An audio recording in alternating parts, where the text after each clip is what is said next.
louter begeere omgee pa, 'n liefdevolle pa, 'n drukkie gee pa, 'n pa wat luister, 'n pa wat daar is in hartseer, 'n pa wie jou kan vashou, 'n pa wat kan klein hande in syne sit,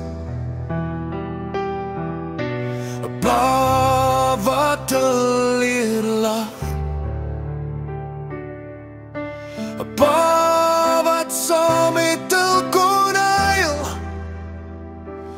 maar as pa het ek geval. Ek het in die wêreld gaan soek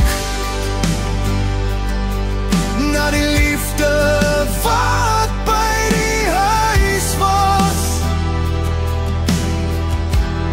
Ek het in die wêreld se geraas gaan soek na God wat ek in stilte gekry het.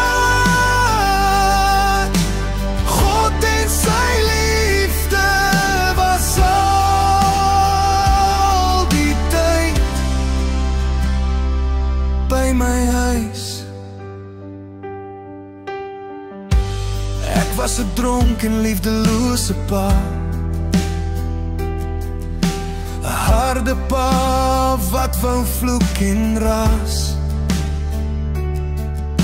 'n pa wat 'n ma geslaan het wanneer hy eintlik net moes verstaan het, 'n pa wat nie kon liefde wys.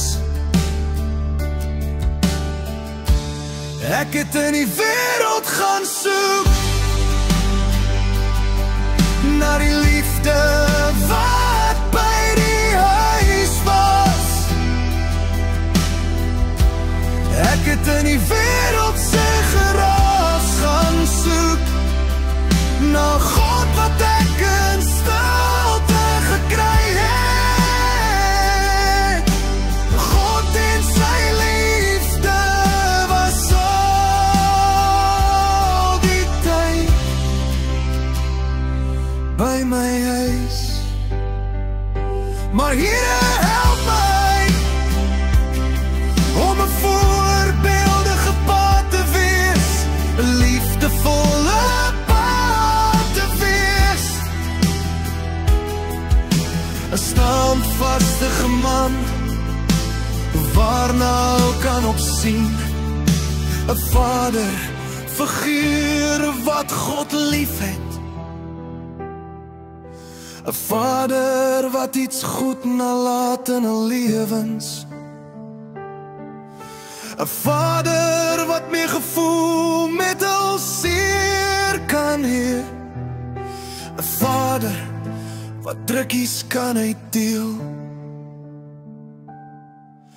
maar meeste van alles 'n vader in wie jou God kan sien.